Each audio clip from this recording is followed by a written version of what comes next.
Hola amigos, les saluda su servidor Darwin Vilcherres y en este video explicaremos estática.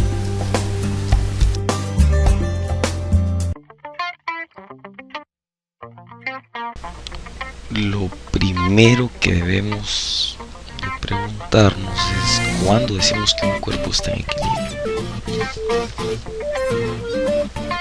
¿Cuándo decimos que un cuerpo se encuentra en equilibrio?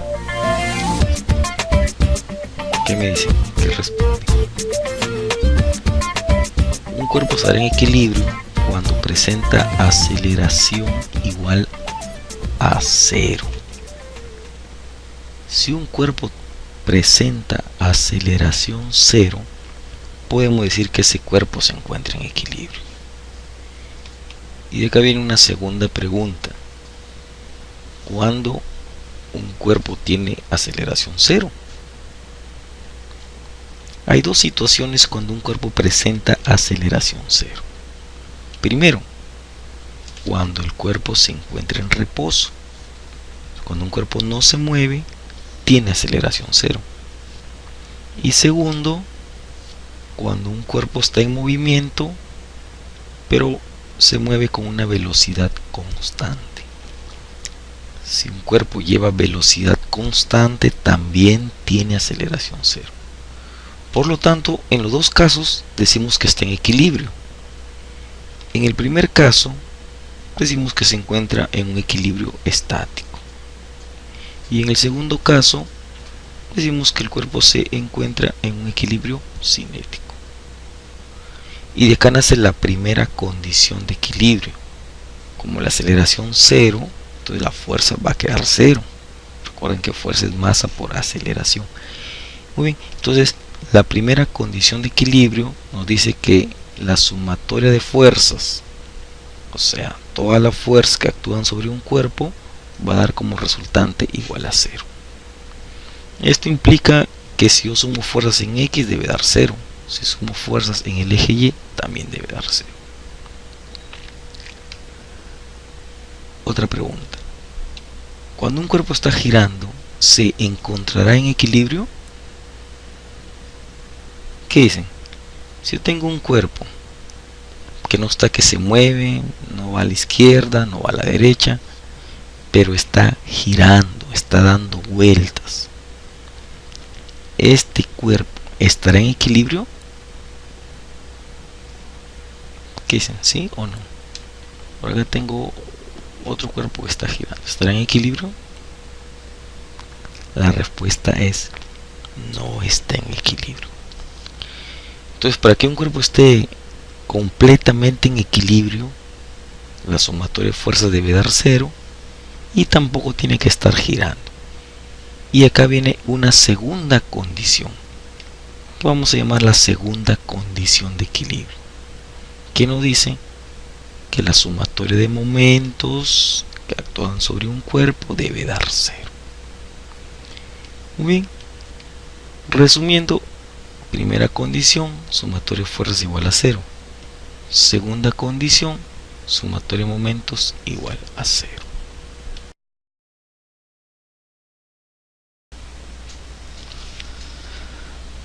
Muy bien, vamos a ver ahora a lo que vamos a llamar fuerzas internas. Su mismo nombre lo dice, actúan internamente dentro de los cuerpos. Una de estas fuerzas es la fuerza llamada tensión. Como vemos, esta fuerza llamada tensión solo va a aparecer en cuerpos que son flexibles, como una cuerda, un cable, una soga, etc. Y esta fuerza siempre se va a oponer a que el cuerpo sea estirado. ¿Cómo así? Por ejemplo, si yo tengo una cuerda y por un lado le aplico una fuerza y por el otro lado le aplico otra fuerza de igual magnitud, esta cuerda la estamos estirando, la estamos templando.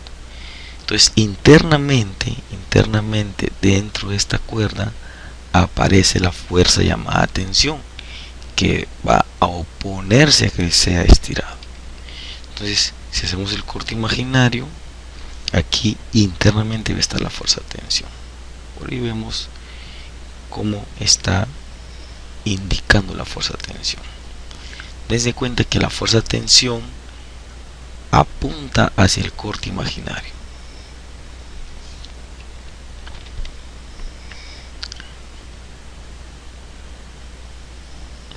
Muy bien, por acá tenemos unos ejemplos que es diagrama de cuerpo libre, pero podemos darnos cuenta cómo está apareciendo la fuerza de tensión. Por ejemplo, en esta esferita quiere caer debido a su peso, pero ¿qué fuerza es la que la está sosteniendo para que no caiga? La fuerza interna de la cuerda.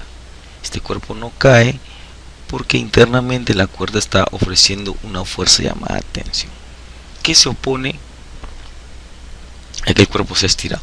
Cuando hacemos el diagrama de cuerpo libre, tengamos en cuenta que si estamos estudiando la esferita, la tensión apunta hacia arriba. Pero si yo más bien estuviera estudiando el techo, la fuerza de la tensión de la cuerda estaría apuntando hacia abajo. Eso depende a quién estamos estudiando. Por ejemplo, si nos damos cuenta acá, si estamos estudiando a este bloque que está abajo, la cuerda lo lleva hacia arriba. Es la única fuerza que permite que el cuerpo no caiga. Pero si yo estoy estudiando este bloque de acá, más bien la fuerza va hacia el lado izquierdo. Entonces, eso tengamos en cuenta. Otra fuerza que estudiamos es la fuerza llamada compresión. Ya no va a aparecer en cuerpos flexibles, sino que más bien ahora aparece en cuerpos que son sólidos, cuerpos rígidos. Y se opone a que los cuerpos sean comprimidos. Por ejemplo, si tenemos una columna, imaginemos que es una columna de una casa. Esta columna sostiene por arriba el peso del techo y por abajo el suelo genera una fuerza también, obligando que esta estructura sea comprimida. Entonces, internamente aparece la fuerza llamada compresión, que ahora va a oponerse a que el cuerpo sea comprimido. Y nos podemos dar cuenta que esta fuerza compresión sale más bien del corte imaginario, mientras que en la tensión, lo que hemos visto antes, apunta hacia adentro del corte. En la compresión sale del corte imaginario. Otra fuerza que vemos es la fuerza elástica. Esta fuerza aparece en cuerpos elásticos. Un cuerpo elástico es un resorte. Si nosotros tenemos un resorte que se encuentra en su estado natural, ¿qué significa que esté en su estado natural? Que este cuerpo no está ni estirado ni comprimido. Si lo comprimimos una determinada distancia, como por ejemplo por acá lo comprimimos una determinada distancia, entonces el resorte responde porque siempre quiere estar en su estado natural, y la fuerza con que responde se puede calcular multiplicando K por X, donde K es la constante elástica y X es la deformación. Si lo estiramos, también podemos observar que el resorte ejerce una fuerza porque siempre quiere estar en su estado natural. Entonces ejerce una fuerza queriendo llevar el bloque hacia estas líneas que vemos por acá punteadas. Igualmente la fuerza va a ser igual a la constante elástica y X viene a ser la deformación del resorte. Si hacemos un corte imaginario acá en este resorte, vemos que este resorte está bajo una fuerza de compresión, y hacemos un corte por acá, está bajo unas fuerzas de tensión. Ya habíamos dicho, K es la constante elástica y X es la deformación o elongación del resorte. Una fuerza que es muy importante, que debemos de tener en claro, es la fuerza de rozamiento. La fuerza de rozamiento siempre se va a oponer al movimiento, siempre está contra el movimiento. Para poderlo calcular se determina multiplicando mu por n, donde n es la fuerza normal y mu es el coeficiente. Tenemos mu es el coeficiente de rozamiento y n es la fuerza normal. Existen dos tipos de fuerza de rozamiento, la fuerza de rozamiento estática y la fuerza de rozamiento cinética. Hay dos tipos de fuerza de rozamiento. Para calcularlos tiene mucho de parecido. La fuerza de rozamiento estática será el mu estático por la normal. La fuerza de rozamiento cinético será el mu cinético por la normal. Hay que subrayar que el mu estático es mayor que el mu cinético. Esta fórmula, fuerza de rozamiento estático, lo que determina es la fuerza de rozamiento estática máxima, porque ya vamos a ver acá en un ejemplo que esta fuerza es variable, pero como máximo se determina mu estático por la normal. Podemos ver que la fuerza de rozamiento puede ser 1, 2, 3 y como máximo mu por la normal. Mientras que esta ecuación o esta fórmula me determina la fuerza de rozamiento cinética. Esa no es variable, siempre va a ser constante, tiene un valor que es constante.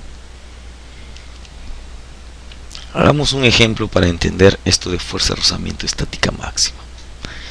Si tenemos un bloque sobre una superficie, hay un coeficiente de rozamiento que vale 0,5, la masa es de 40 kilogramos. La pregunta que tenemos es: ¿existe fuerza de rozamiento en ese momento? ¿Qué dirán? ¿Existe fuerza de rozamiento?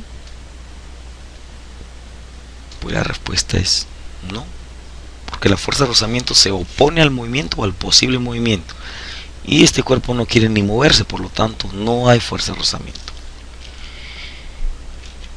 ¿Qué fuerzas tenemos ahí? Bueno, tenemos el peso. Si el bloque tiene una masa de 40 kilogramos y asumimos gravedad 10, podemos decir que el peso es de 400 newtons.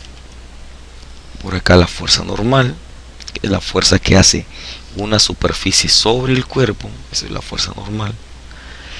Y como está en equilibrio, sumatoria de fuerzas en el eje Y debe dar 0. Fuerzas que van hacia arriba, que es la normal, debe ser igual a fuerzas que van hacia abajo, que es el peso. Por lo tanto, la normal es igual a 400 newtons. Si yo aplicara por el lado izquierdo una fuerza de 2 newtons, pregunto, ahora, ¿existirá fuerza de rozamiento? ¿Qué dice? Ahora sí existe fuerza de rozamiento, porque el bloque ya se quiere mover hacia la derecha. Entonces automáticamente aparece la fuerza de rozamiento oponiéndose al movimiento o al posible movimiento. ¿Y cuánto vale esa fuerza de rozamiento? Algunos alumnos se equivocan y de frente aplican la fórmula. Dicen fuerza de rozamiento es el producto de mu por la normal. Como conozco el valor de mu, que es 0,5, conozco la normal, que es 400, la fuerza de rozamiento tendrá un valor de 200 newtons.